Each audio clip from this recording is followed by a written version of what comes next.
We got a caller, 313-485. You on the line. Hello? Hello. What's going on? Is this Hoopz? What's going on? I'm good. And yourself?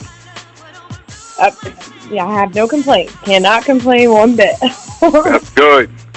Now, Hoopz, reality TV, all right, reality TV.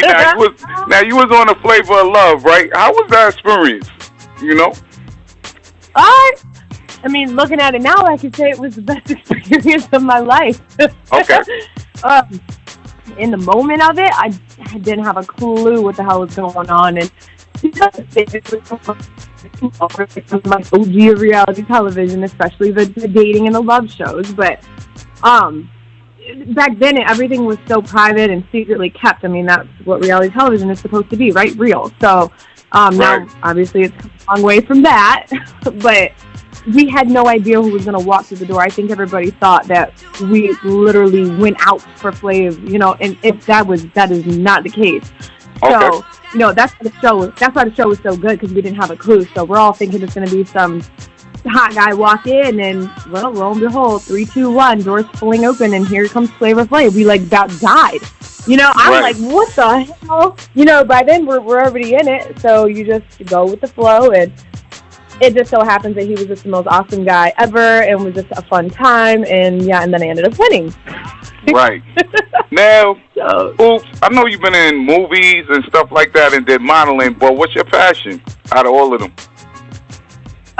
My passion is I love the business aspect of it, really anything. My passion is, I gotta say, I'm not really good at sitting behind the desk, so even if I started a business, I can't tell you, that would be my baby forever. I want to sit there and do one thing. I love shaking and moving. I love the hustle of my world, of the entertainment world, because it's never just one thing. There's so many different things that come in, so it challenges you to keep moving. And obviously, I'm not going to sit here and fake the funk. There's ups and there's downs, so you have to be strategic with every move that you make, and it just makes you be better. For me, it does. So I love the grind and the hustle of it. That's my passion, is just to, when I say this is what I'm going to do, just get it off the ground, get it started, get it moving, and then move on. So okay. So nothing specific. So I know you was in movies, right? So did you take your experiences? I know you got a big family. I seen the show. It Takes a Sister on the Oxygen Network. Right? Now, having all sisters, how was that growing up? Well, it's funny because I'm I turned my experiences into a game now called Survival of the Fittest, and I'm telling you, in a house with 3 bedrooms and 1 bathroom, and there's 7 women, that's including my mom. Yeah, that's crazy. It was hectic, you know what I'm saying? And we're all just a year apart, so it isn't just 1 or 2 people, trying to get ready for school. It's 3 or 4 of us at the same time, and oh gosh, it was hard. Yeah, and I could imagine. Oldest, it's even harder, because you're supposed to set the example. You're supposed to not be selfish. Oh my gosh, clothes were took, makeup was took. Then you gotta help. It was so much. I couldn't wait to get out of there. Okay. Now, speaking of the mobile app, what is Survival of the Fittest going to entail? Okay, so I got approached by a tech company, and they're out of Los Angeles, and they were like, "Yo, you're so athletic, like da-da-da-da. Well, let's come up with something." I'm like, "What do you mean come up with something?" And they were like, "We wanted we do apps, we do the tech world." And I've never really had a hand in that world, but you know what? Adapt or die. This world is becoming all just cell phones and mobile downloads, and know what I mean, all these streaming sources. So I said, you know what? Why not? And I kind of went off my favorite show, which was I Love Money, and basically it was a physical and mental challenge game. So not only just physical, because the thing for me was you put any physical challenge in front of me, I'm going to tackle it. I feel like that's easy. For some people, the physical part is a challenge. For some people, the mental part is easy. But for me, mentally on the game, it was a little hard. So combining those two utilizes all of you. So I was like, you know what? I want to make a game that way. So it's going to promote just people to be active. And I think that when people think of healthy lifestyles, they automatically assume that it's being in a gym and lifting weights and So I incorporated all of those aspects into a mobile app, and now you have Survival of the Fittest, which takes you through adventures. There are going to be stages and levels. It puts you in the mind of like Zelda meets Minecraft a little bit, which is awesome. It's a coin-based game. You can change outfits, and obviously it locked me as a character on the end, and of course I run faster, jump higher, get more coins. Yeah, but is it going to be on Google Play? Is it going to be on multi-platforms like iOS, Android? Yes, it'll be iOS, Android. Yeah, it'll be available for both. And we're hoping, and fingers crossed, I never get too high on the horse. If it all goes well, as it should, then we're gonna hope that it rolls over. The format is already there for it to roll over the console.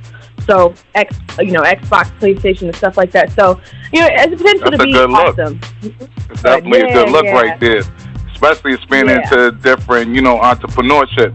Now speaking of that, let's get into the wine. Now what's up with the wine? What's going on with that? Well, getting ready to launch very soon. Obviously, as entertainers or just people in the public eye, you get offers from all types of sources, and these were just two different business ventures that I never had a hand in, and I love wine. I love wine. And whenever it came to me, what's your favorite wine?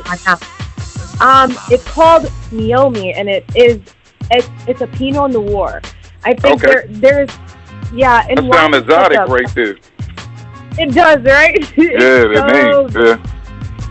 It pairs well with like anything you're eating. I just love it. But I'm coming out with champagne first. I already have my red wines picked out and ready to go after the champagne launches. And I'm very particular, should I say, with champagne, because I never really was a champagne drinker. And obviously, when you're celebrating and all the crap I got going on anyway, I'm popping bottles all the time. So I'm like, wait, I got to come up with my own. So the taste was super specific. It had to be just right for me, and it's so good. So I'll send you a bottle. It's coming out soon. Oh, definitely. I appreciate that. Send me a bottle. We're definitely going to drink it. Yep. No, we definitely going to drink it. The bottle. You ain't gonna want to throw the bottle away. You're not gonna want to throw the bottle away. What's up with the design of the bottle? Like, did you get graphic designers, or what's going on? Yes, I came up. I like to be 100%. So I created a handheld version, just a design, and then we got a designer to go in and put that into obviously graphic form that can be implemented on the bottle, and it is amazing. So if I want to keep that a secret, I will be sending you the bottle, and you're gonna be like, "Oh shit, it's awesome! Can we cut?" I didn't want to, but now we want to know: did you ever hit a 3-point on Shaq? Like the world want to know, Yeah, I've hit a few, and he wouldn't be shy enough to tell you that I did. So, he would let you know. Okay. Now, I mean, from the foul line, we all know he ain't, have no, what you call foul shot or jump shot or whatever you call it. But I'm saying, like, your name Hoopz. I see you very athletic. So, did you grow up in sports? I did. I'm so used to playing with guys that are bigger and better and stronger. That's what molded me. Basketball saved my life mentally just as growing up, you know what I'm saying? Just with everything going on. And you got a big family, you know that there's struggles and turmoil or whatever. But at the time I hit that court, I had a basketball in my hand, it went away. So that's where I was. But, our house was the house of the block. So you had everybody in the neighborhood and from other neighborhood coming down because we had a double driveway. And it's so funny when you get older and you look back, you're like, damn, it wasn't even that big. But when you're a kid, everything's so much bigger.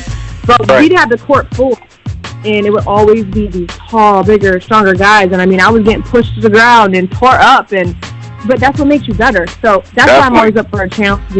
Yeah. And I love it. So still active. Now, do you have any other movies coming out? Because I've seen, Kayla. Now, could you tell them about that? Kayla and Ghetto Stories? How was that experience? It was awesome. I'm telling you, it was one of the best sets I've ever been on, man. The crew, the cast, everybody was so cool. We went in there, we got it done. Man, it was fun.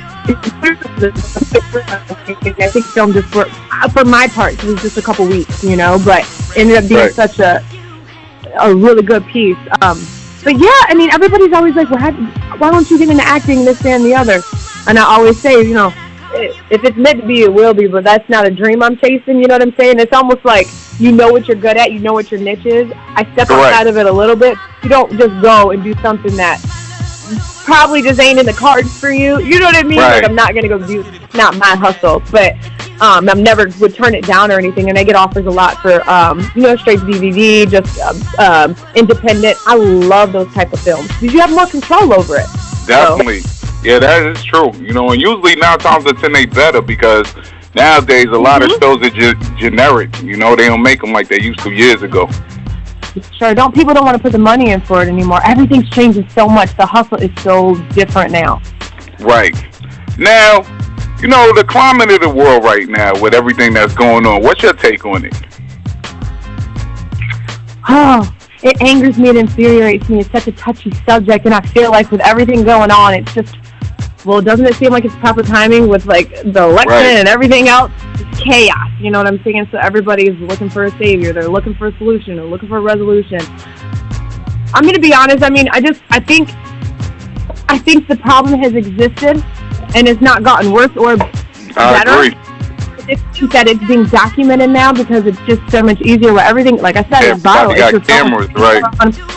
Exactly. And so it's being shown. And so, because people want to walk around blind, you know what I mean? They want to. Like, I know I do. I don't want to get on the gossip website. It's so negative.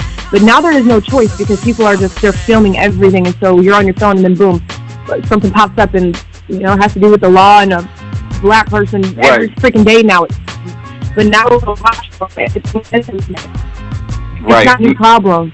It's not a new problem. It's just getting shown. And that's what I believe. And so now you have all these people speaking out. And I think the one thing that makes me more mad than anything is, I don't mean to be no way, but certain people should not say how it makes them feel if they've never been into it. And I don't want to say black or white. I'm mixed. My mom's white. My dad's black. I've had to go through it. I've had my little tussle with the law. Me that too. Racism shit is real. Yeah, it need to die already. Oh my God. And at the end of the day, that's something you feel when you've gone through it. And so anybody that, like, you know, that's coming out like, well, they just shut the hell up because that's something you feel. You can't just have an opinion. I mean, you can have your own opinion, but you can't, you know what I'm saying? Like, shut up. Like, you've never been through it. You don't know what the hell is I agree with you on that because, like, a lot of times, if you didn't experience some situations, you shouldn't talk on it. Like, other people live other people's lives that actually the people that's going through it, they like seeing their lifestyle and stuff like that. And then, you know, they critique it all the time, but they never been through those experiences, you know? Exactly. So that's what makes me mad about it. You know what I mean? So then I don't know. That just shows how people are. Whatever. Everybody wants to have a say so, and it's just it's mixing everybody up, and it's creating a lot of hatred. And I think that's what's getting shown too. And so it's just. And that stuff money too. That's another thing. Like, you know, especially in the entertainment field, you know, people pick and choose. And I know you probably have these situations where, you know, you get typecasted for certain roles. How do you feel about that? You know, especially being a woman too. Absolutely. And it's true. Like, the thing is it's so hard to not get boxed in especially the entertainment world. You know what I mean? They're not going to call me to come be on an all-white cast. I already know that. Like, the thing is, and even so, I'm not going to win it. Like, it sounds like a negative situation. I got called one time to do The Bachelor. Okay. There were 2 different bachelors on Eve, you know, the white bachelor show. And the guy specifically asked for me to be, like, you know, on the cast. And I turned it down. Regardless if that was a dumb, but I said, listen, I'm coming out a winner on 2 different shows on VH1. Right. And I have a problem with everything, and let's just face it. I said, no hard feelings at all, but I'm not going to win that damn show. It's America's show, and America is white. You know what I mean? Like, yeah, that's real talk. People close his eyes. You know what I'm saying? So I'm not going on that show so I can lose. I'm not messing up my streak. I'm good. Right. But as far as movies, I usually get, you know, the roles of the broken down, whatever. It's just now, as I have my directing degree. I don't know if a lot of people don't know that, but I graduated and have a directing degree. I just have a lot more say so now. So even if a character, let's just say I don't want to turn on a project, I still have say-so over the way that the character is held and portrayed and everything like that. So it still ends up getting tweaked because it's very hard for me to be something that I'm not. And acting really has you step outside. Yeah, it got to be some of your characteristics, you know? Yeah. So, but, you know, that's why you have to pick and choose and be careful with the pick and choose because, I mean, you can get lost in very easy in any aspect. So I think I've done a good job just keeping my straight and narrow, you know, keeping it steady. Okay. So now, are you going to have any wine tastings, like, you know, in the immediate area, like New York, West Coast, East Coast? I know you had something recently in the East Coast. Yeah, absolutely. But the cities for the tours are getting put together right now. I'm doing 15 cities each on each coast in the Midwest. So I'll definitely be there. I'll just reach back out and let you know, whatever. And obviously, it'll be well promoted. Definitely. Now, you say you deal with the films. Are you currently like looking for actors? Are you going to put out a project in the future? Right now, just because I'm head over heels with the wine and the champagne and the game. Those are my babies right now. They're getting ready to get launched. Once those start manifesting their own self, and I'm going to move on to the next, I guess, business venture or whatever you want to call it. And, you know, it's a possibility in the future. I never know, really, to tell you the truth. I don't have it mapped out. I just take it as it comes. So, but right now, I'm just focusing on those two, getting them off on the right track and start, and we'll see what happens. Right. Well, Hoopz, it was a pleasure you calling in. You can call in anytime. And, you know, Shut 'em Down Radio, get a shout out. What's up? This is your girl, Nicole Hoopz Alexander, and you're listening to Shut 'em Down Radio. Yeah. And we out. Hoopz, thanks for calling in. Appreciate it. Hey, and no we'll problem, look at your future endeavors. All right. Yay. See ya. All right. Take it easy. Okay, you too. Bye-bye. Bye. Definitely check out her wine. And, you know, we're going in. Shut 'em Down Radio.